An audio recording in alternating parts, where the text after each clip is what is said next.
ಇವಾಗ ಅದಕ್ಕೆ ಅಂತ ಒಂದು ಏನು ನಮ್ಮ ನೆರೆ ರಾಜ್ಯದಲ್ಲಿ ಒಂದು ತಂಡ ರಚನೆ ಮಾಡಿತ್ತು. ಆಗಲಿ ಸರ್, ಅದು ಇನ್ನು ಯಾರಿಗೆ ತೊಂದರೆ ಆಗಿದೆ, ಯಾರು ಶೋಷಿತರಿದ್ದಾರೆ ಅವರು ಧ್ವನಿ ಜೋರು ಮಾಡಿ ಅದ್ರ ಬಗ್ಗೆ ವಿಚಾರಗಳನ್ನ ಮಾತಾಡಬೇಕಾಗ್ತದೆ. ಏಕೆಂದರೆ ಇಲ್ಲಿ ನಮಗೆ, ನಮ್ಮ ಜೀವನಕ್ಕೆ, ನಮ್ಮ ಬೆಳವಣಿಗೆಗೆ ನಾವೇ ಜವಾಬ್ದಾರರು. ಆ ರೀತಿ ಏನಾದರೂ ತಪ್ಪುಗಳಾಗಿದ್ದರೆ ಸರಿಯಾದ ದಾರಿಯಲ್ಲಿ ನ್ಯಾಯ ಸಿಗುವಂಥ ಕೆಲಸಗಳಾಗಲಿ ಅಂತ ನಾನು ಹೇಳ್ತೀನಿ ಸರ್. ಈ ರೀತಿಯಾದಂತಹ ಕಮಿಟಿಗಳಾದಾಗ ಒಂದು ಎಲ್ಲರೂ ಏನು ಹೇಳ್ತಿರ್ತಾರೆ, ಹೆಣ್ಮಕ್ಳುಗಳು ಅಷ್ಟೇ ಅಲ್ಲ, ಬೇರೆ ನಟರಿಗೂ ಅಂದರೆ ಒಬ್ಬ ಹೇರ್ ಸ್ಟೈಲಿಸ್ಟಿಂದ ಹಿಡಿದು ಒಬ್ಬ ಜೂನಿಯರ್ ಆರ್ಟಿಸ್ಟ್ಗೂ ಕೂಡ ಒಂದಷ್ಟು ಫೆಸಿಲಿಟೀಸ್ಗಳು ಬೇಕು ಅನ್ನುವಂತಹ ಕೂಗು ಕೇಳ್ತಾ ಇದೆ. ಇದನ್ನೆಲ್ಲ ಕೊಡಬೇಕಾಗಿರೋದು ಒಬ್ಬ ನಿರ್ಮಾಪಕರಾಗಿ ಏನು ಹೇಳ್ತೀರಿ ಸರ್ ಅಂಥ ವಿಚಾರಗಳಿಗೆ? ಸರ್, ಇವಾಗ ನಮ್ಮ ಬ್ಯಾನರ್ನಲ್ಲಿ ಯಾವುದೇ ಸಿನಿಮಾ ಆಗಿದ್ರೂ ಕೂಡ ನೀವು ಯಾರು ಬೇಕಾದ್ರೂ ವಿಚಾರಿಸ್ಕೋಬೋದು. ಅದರಲ್ಲೂ ಮುಖ್ಯವಾಗಿ ಹೆಣ್ಮಕ್ಳು ಸೆಟ್ಟಿಗೆ ಬಂದು ಮನೆಗೆ ತಲುಪೋವರೆಗೂ ನನ್ನ ಜೊತೆಯಲ್ಲಿ ನಮ್ಮ ಹುಡುಗರು ಅಪ್ಡೇಟ್ ಕೊಡ್ತಾ ಇರ್ತಾರೆ, ಇಂಥವ್ರು ತಲುಪಿದ್ರು, ಇಂಥವ್ರು ರೀಚ್ ಆದರು, ಹಿಂಗೆ ಅಂತೇಳಿ. ಯಾಕೆಂದರೆ ಯಾರದೇ ಮನೆ ಹೆಣ್ಮಕ್ಳಾದರೂ ನಮ್ಮನೆ ಹೆಣ್ಮಕ್ಳಿದ್ದಂಗೆ. ಅದೇ ರೀತಿ ನಮ್ಮಲ್ಲಿ ರಾಮ ಸಾಂಗ್ ಆಯ್ತಲ್ಲ, ಸುಮಾರು ಡ್ಯಾನ್ಸರ್ಸ್ ಸುಮಾರು ಒಂದು 2-2.5 ಸಾವಿರ ಜನ ಡ್ಯಾನ್ಸರ್ಸ್ ಇದ್ದರು. ಅದರಲ್ಲಿ ನಾವು ಸಿನಿಮಾ ಸೆಟ್ ಆಗಬೇಕಾದ್ರೆ ಹೆಣ್ಮಕ್ಳಿಗೆ ಗಂಡು ಮಕ್ಕಳಿಗೆ ಏನು ಚೇಂಜಿಂಗ್ ರೂಮ್ ಇರ್ಬೋದು ಅಷ್ಟೇ, ರೆಸ್ಟ್ ರೂಮ್ ಇರ್ಬೋದು ಅಷ್ಟೇ, ಪ್ರತಿಯೊಂದನ್ನು ನಾವು ಫಸ್ಟ್ ಅದನ್ನು ರೆಡಿ ಮಾಡಿ ಆಮೇಲೆ ಸೆಟ್ ಹಾಕಿದ್ವಿ. ಯಾಕೆ ಈ ಮಾತು ಹೇಳ್ತೀನಿ ಅಂದರೆ ನಮ್ಮ ಕುಟುಂಬದವರೇ ಬರ್ಬೋದು, ನಾಳೆ ದಿವಸ ಕ್ಯಾರವನ್ ಎಷ್ಟು ಅಂತ ನಾವು ತರಿಸೋಕ್ಕೆ ಸಾಧ್ಯ ಇದೆ. ಸೊ ಎಲ್ಲ ಮೂಲಭೂತ ಸೌಕರ್ಯಗಳನ್ನ ಪ್ರತಿಯೊಬ್ಬ ಏನು ನಿರ್ಮಾಪಕರು ಕೂಡ ಅದನ್ನು ವ್ಯವಸ್ಥೆ ಮಾಡ್ತಾರೆ, ಅದರಲ್ಲೇನು ಎರಡನೇ ಮಾತೇ ಇಲ್ಲ. ಬಟ್ ಸಣ್ಣ ಪುಟ್ಟ ನ್ಯೂನ್ಯತೆಗಳಿರ್ತವೆ. ನ್ಯೂನ್ಯತೆಗಳು ಆಗದೇ ಇದ್ದಂಗೆ ನೋಡ್ಕೋಬೇಕಾಗಿರೋದು ನಿರ್ಮಾಪಕರ ಹಾಗೂ ಸಿನಿಮಾ ತಂಡದವರ ಒಂದು ಕರ್ತವ್ಯ ಇರ್ತದೆ.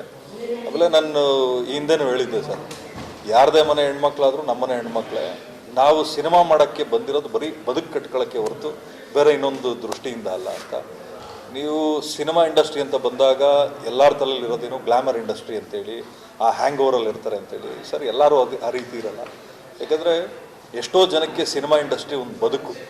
ಯಾಕಂದರೆ ಮನೆ ಮಠ ಬಿಟ್ಟು ಏನೋ ಒಂದು ಸಾಧಿಸಬೇಕು ಅಂತ ಬಂದಿರ್ತಾರೆ. ಬಟ್ ಕೆಲವೊಬ್ಬರಿಗೆ ತುಂಬ ಜಲ್ದಿ ಸಕ್ಸಸ್ ಸಿಗ್ತದೆ, ಇನ್ನು ಕೆಲವೊಬ್ಬರಿಗೆ ತುಂಬ ಲೇಟ್ ಆಗ್ತದೆ. ಆ ಪ್ರೋಸೆಸ್ಸಲ್ಲಿ ತಾವು ಹೇಳ್ದಂಗೆ, ಪ್ರಸ್ತಾಪ ಮಾಡ್ದಂಗೆ ಕೆಲವೊಂದಷ್ಟು ನ್ಯೂನ್ಯತೆಗಳು ಬರ್ಬೋದು.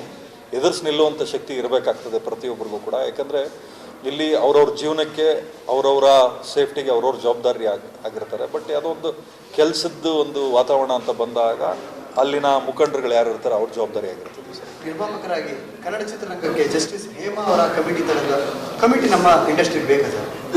ಸರ್, ಇವಾಗ ನಾನು ಹೇಳೋದು ಏನಂದರೆ, ಬೇಕು ಬೇಡ ಅನ್ನೋದಕ್ಕಿಂತ ಹೆಚ್ಚಾಗಿ ಮಾಡಿದಾಗ ಯಾರಿಗೆ ಶೋಷಣೆ ಆಗಿದೆ ಅದು ನ್ಯಾಯಯುತವಾಗಿದ್ದಾಗ ಅದಕ್ಕೊಂದು ತೂಕ ಇರ್ತದೆ ಸರ್. ಸುಮ್ಮನೆ ನಾವೊಂದು ಪಬ್ಲಿಸಿಟಿಗೆ ಬರಬೇಕು ಅಂತೇಳಿ ಸುಮ್ಮನೆ ಸಲ್ಲದ ಆರೋಪಗಳು ಮಾಡಿದಾಗ ಅದು ತಪ್ಪಾಗ್ತದೆ ಅಷ್ಟೇ.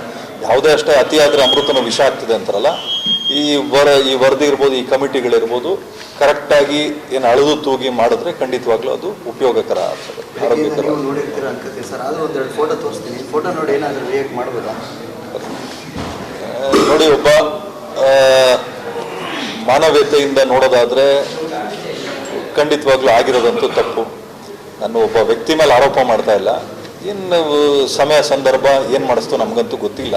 ಆ ಜಾಗದಲ್ಲಿ ಮಾಡಿರೋರು ಅಥವಾ ಏನು ಪೊಲೀಸ್ ಇಲಾಖೆಯವರು ಏನು ವಿಚಾರಣೆ ಮಾಡಿದ್ದಾರೆ, ತನಿಖೆ ಮಾಡಿದ್ದಾರೆ, ಅದರಲ್ಲಿ ಚಾರ್ಜ್ ಶೀಟ್ ಸುಮಾರು 4,000 ಪುಟಗಳ ಚಾರ್ಜ್ ಶೀಟ್ ಆಗಿದೆ ಅಂತೇಳಿ ಹೇಳಿದ್ದಾರೆ.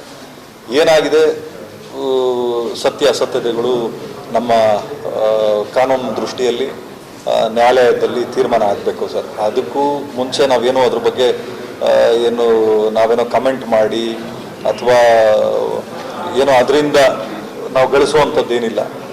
ನಿಮಗೂ ಗೊತ್ತಿದೆ, ಯಾವತ್ತೇ ನನಗೆ ತೊಂದರೆ ಆದಾಗಲೂ ನಾನು ಇನ್ನೊಬ್ಬರನ್ನ ಶೋಲ್ಡ್ರ್ ಮೇಲೆ ಗನ್ನಿಟ್ಟು ಹೊಡೆಯೋದಲ್ಲದೆ ನಾನು ನೇರವಾಗಿ ಅದನ್ನು ಫೇಸ್ ಮಾಡಿದ್ದೀನಿ. ನಾನು ಯಾವತ್ತೂ ಅಷ್ಟೇ ಪ್ರಾಬ್ಲಮ್ ಬಂದಾಗ ಎದೆ ತೋರಿಸಿ ಎದುರಿಸ್ತೀನಿ ಹೊರತು ಬೆನ್ನು ತೋರಿಸಿ ನಾನು ಓಡೋಗಲ್ಲ.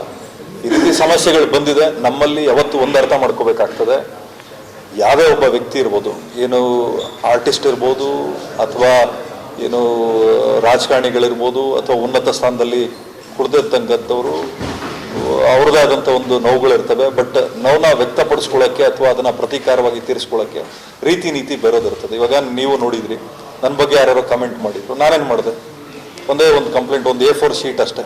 ಪೆನ್ನು ಎಲ್ಲ ಸೇರಿಸಿ ಒಂದು 2 ರೂಪಾಯಿ ಖರ್ಚಾಗಲಿಲ್ಲ ನನಗೆ. ಕಂಪ್ಲೇಂಟ್ ಕೊಟ್ಟೆ, ನ್ಯಾಯಯುತವಾಗಿ ನನಗೆ ನ್ಯಾಯ ಸಿಗಬೇಕು, ಸಿಕ್ತು. ಅವರು ಇನ್ನೊಂದಷ್ಟು ಜನಕ್ಕೆ ಎಚ್ಚರಿಕೆ ಆದರು. ನಾನು ಸಿನಿಮಾ ಏನು ಇದರಲ್ಲಿ ವೇದಿಕೆಯಲ್ಲಿ ನಾನು ಹೇಳ್ತಾ ಇದ್ದೆ, ರೈಡ್ ಸಿನಿಮಾ ವೇದಿಕೆಯಲ್ಲಿ 2 ಥರ ವ್ಯಕ್ತಿಗಳಿರ್ತಾರೆ. ಒಂದು ಎಚ್ಚರಿಕೆ ಆಗಿ ಇನ್ನೊಬ್ಬರಿಗೆ ಉದಾಹರಣೆ ಆಗಿರುವಂಥವ್ರು, ಅಂದರೆ ಎಚ್ಚರಿಕೆ ಆಗಿರುವಂಥವ್ರು. ಇನ್ನೊಬ್ರು ಉದಾಹರಣೆ ಆಗಿರುವಂಥವ್ರು. ನಾವು ನಿಜವಾಗ್ಲೂ ಉದಾಹರಣೆ ಗಿರಕ್ಕೆ ಅಂತಲೇ ಹುಟ್ಟಿದ್ದೀವಿ, ಸಾಧಿಸೋಕ್ಕೇ ಹುಟ್ಟಿದ್ದೀವಿ, ಸಾಯಕ್ಕೆ ಹುಟ್ಟಿಲ್ಲ. ಯಾವತ್ತೂ ಅಷ್ಟೇ ಸಮಯ ಸಂದರ್ಭ ಏನೇ ಬಂದರೂ ಅಷ್ಟೇ. ಇವಾಗ ನನಗೂ ಅಷ್ಟೇ ಕೋಪ. ನಾನು ಇಷ್ಟೆಲ್ಲ ಮಾತಾಡ್ತಾ ಇದ್ದೀನಿ ಅಂದರೆ ನಾನು 100% ಒಳ್ಳೆಯವನು, ನಾನು ತುಂಬ ತಾಳ್ಮೆ ಇದೆ ಅಂತ ಯಾವುದೇ ಕಾರಣಕ್ಕೂ ಹೇಳಲ್ಲ. ಸಣ್ಣ ಪುಟ್ಟ ತಪ್ಪುಗಳಾದಾಗ ನಾನು ತಿದ್ಕೊಳ್ಳೋಕ್ಕೆ ಪ್ರಯತ್ನ ಪಡ್ತೀನಿ. ಯಾರಾದರೂ ಹೇಳಿದ್ರು ನಾನು ಕೇಳ್ತೀನಿ. ಒಳ್ಳೇದು ಹೇಳಿದಾಗಲೂ ಕೇಳ್ತೀನಿ, ಕೆಟ್ಟದ್ದು ಹೇಳಿದಾಗೂ ಕೇಳ್ತೀನಿ. ಒಳ್ಳೇದು ಹೇಳಿದಾಗ ಆಯ್ತಪ್ಪ ಸಾಕು, ಕೆಟ್ಟದ್ದು ಹೇಳಿದಾಗ ಇನ್ನೂ ಸ್ವಲ್ಪ ಜಾಸ್ತಿ ಕೇಳ್ತೀನಿ. ಆಯಿತು, ನಾನು ಎಲ್ಲಿ ನಾನು ಕರೆಕ್ಟ್ ಮಾಡ್ಕೋಬೋದು. ಯಾಕಂದರೆ ನೋಡಿ ಸರ್, ನಮಗೆ ಗಾಡ್ ಫಾದರ್ ಇಲ್ಲದೆ ನಾವೆಲ್ಲ ಇಲ್ಲಿವರೆಗೂ ಬಂದಿರತಕ್ಕಂಥವ್ರು. ಏನು ನಮ್ಮ ತಾಯಿ ತಂದೆ ಮಾಡಿರೋ ಒಳ್ಳೆ ಕೆಲಸಗಳು. ನಾನು ಹಿಂದೆನೂ ನಿಮಗೆ ಸಾಕಷ್ಟು ಸಲ ಹೇಳಿದ್ದೆ, ಇಲ್ಲಿ ಯಾರು ಹಿಂಗೇ ಇರೋಕ್ಕಾಗಲ್ಲ ಸರ್. ಎಲ್ಲ ಒಂದು ಕಡೆ ಬೀಳ್ತಾರೆ, ಬಿದ್ದಾಗ ಮತ್ತೆ ಮೇಲೆ ಬಂದೇ ಬರುವಂಥ ಅವಕಾಶಗಳು ಬರ್ತವೆ. ಆ ಅವಕಾಶ ಸಿಕ್ಕಿದಾಗಲೂ ಮತ್ತೆ ತಗ್ಗಿ ಬಗ್ಗೆ ನಡಿಬೇಕಾಗ್ತದೆ. ನಾನು ಯಾವಾಗಲೂ ಏನೋ ಮಾಡಿಬಿಟ್ಟಿದ್ದೀನಿ, ಇವಾಗಲೂ ನಾನು ಹಿಂಗೆ ಇರ್ತೀನಿ ಅನ್ನೋದು ಉಪಯೋಗ ಇಲ್ಲ. ಆ ತಾಯಿ ಚಾಮುಂಡಿ ಅವ್ರಿಗೆ ಒಳ್ಳೇದು ಮಾಡಲಿ, ಅಥವಾ ಏನು ತಪ್ಪಾಗಿದ್ರೆ ಶಿಕ್ಷೆ ಆಗಲಿ, ತಪ್ಪಾಗದೇ ಇದ್ದರೆ ಕ್ಷಮಾಪಣೆ ಇರಲಿ ಅಂತ ನಾನು ಕೇಳ್ತೀನಿ. ರೌಡಿಯ ತುಂಬ ಅಷ್ಟೊಂದು ವಿಕೃತವಾಗಿ ಕೈ ಮುಗಿದು ಕೇಳಿದ್ರು ಬಿಟ್ಟಿಲ್ಲ, ಆ ಥರ ಅಷ್ಟೊಂದು ವಿಕೃತವಾಗಿ ಹೊಡೆದು ಸಾಯಿಸಿದ್ದಾರೆ ಅನ್ನುವಂಥ ನಿಟ್ಟಿನಲ್ಲಿ ತಂದೆ ತಾಯಿಗಳು ಒಂದೇ ಒಂದು ಅವಕಾಶ ಕೊಟ್ಟಿರೋ ಅವ್ನು ಬದುಕ್ತಾ ಇದ್ದ ಅನ್ನುವಂಥ ನಿಟ್ಟಿನಲ್ಲಿ ಕಣ್ಣೀರಾಗಿದೆ ಸರ್. ಇವಾಗ ಒಂದು ಅರ್ಥ ಮಾಡ್ಕೋಬೋದು, ಕಮೆಂಟ್ ಮಾಡಿದ್ದು ಆತ ಕಮೆಂಟ್ ಮಾಡ್ದ, ಆತ ಅಶ್ಲೀಲವಾಗಿ ನಾವು ಕಳಿಸ್ತಾ, ಅದು ತಪ್ಪೆ. ಒಂದೇ ಒಂದು ಏನು 2 ರೂಪಾಯಿ ಖರ್ಚಾಗಿರೋದು ಅಷ್ಟೇ. ಒಂದು A4 ಶೀಟ್ ತೊಗೊಂಡು ಒಂದು ಕಂಪ್ಲೇಂಟ್ ಬರೆದು ಕೊಟ್ಟಿದ್ದಿದ್ರೆ ಏನು ಬುದ್ಧಿ ಕಲಿಸಿರೋರು. ನೋಡಿ, ಇವಾಗ ಒಂದು ಜೀವದಿಂದ ಎಷ್ಟು ಜೀವ ಹೋಯಿತು ಸರ್.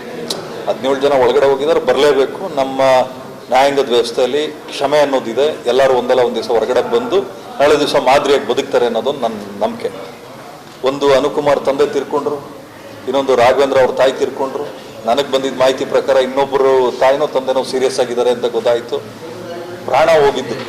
ತಪ್ಪು ಮಾಡಿದ್ವಿ, ನಮಗೆ ಕ್ಷಮಾಪಣೆ ಸಿಗ್ತದೆ. ತಪ್ಪು ಮಾಡಲಿಲ್ಲ, ಆಯಿತು, ಅದಕ್ಕೆ ಹೊರಗಡೆ ಬರೋದಕ್ಕೊಂದು ಕಾರಣ ಇರ್ತದೆ. ರೇಣುಕಾಸ್ವಾಮಿ ಜೀವ ವಾಪಸ್ ಬರಲ್ಲ, ಅನುಕುಮಾರ್ ತಂದೆ ವಾಪಸ್ ಬರಲ್ಲ, ರಾಘವೇಂದ್ರ ಅವ್ರ ತಾಯಿ ವಾಪಸ್ ಬರಲ್ಲ.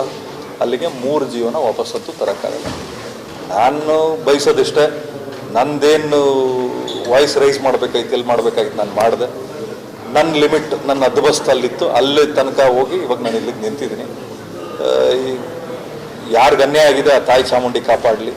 ಮತ್ತು ನನಗೇನು ದರ್ಶನ್ ಅವ್ರ ಶತ್ರು ಅಲ್ಲ, ನನಗೆ ಒಳ್ಳೆ ಸ್ನೇಹಿತರು, ಹಾಗೂ ನನ್ನ ಬ್ಯಾನರ್ಗೆ ಒಂದು ಒಳ್ಳೆ ಕೀರ್ತಿ ತಂದು ಕೊಟ್ಟವರು. ಕಾರಣಾಂತರಗಳಿಂದ ನಮ್ಮವರ ಮಧ್ಯದಲ್ಲಿ ಸ್ವಲ್ಪ ಭಿನ್ನಾಭಿಪ್ರಾಯ ಬಂತು. ಆ ತಾಯಿ ಚಾಮುಂಡಿ ಅವ್ರಿಗೆ ಧೈರ್ಯ ಕೊಟ್ಟು, ಅವ್ರ ಕುಟುಂಬಕ್ಕೆ ಒಂದು ಇನ್ನೂ ಹೆಚ್ಚಿನ ರೀತಿ ಶಕ್ತಿ ಕೊಟ್ಟು, ಆ ರೀತಿ ನ್ಯಾಯಾಂಗದ ದೃಷ್ಟಿಯಲ್ಲಿ ಹೋರಾಟ ಮಾಡಿ ಅವ್ರಿಗೇನು ನ್ಯಾಯ ಸಿಗಬೇಕು, ಒಂದು ಕಳ್ಕೊಂಡಿರೋ ಅವ್ರ ಕುಟುಂಬಕ್ಕೂ ನ್ಯಾಯ ಸಿಗಬೇಕು, ಇವ್ರಿಗೂ ಅದೇನು ಕ್ಷಮಾಪಣೆ ಸಿಗಬೇಕು, ಸಿಗಲಿ ಅಂತ ನನಗೆ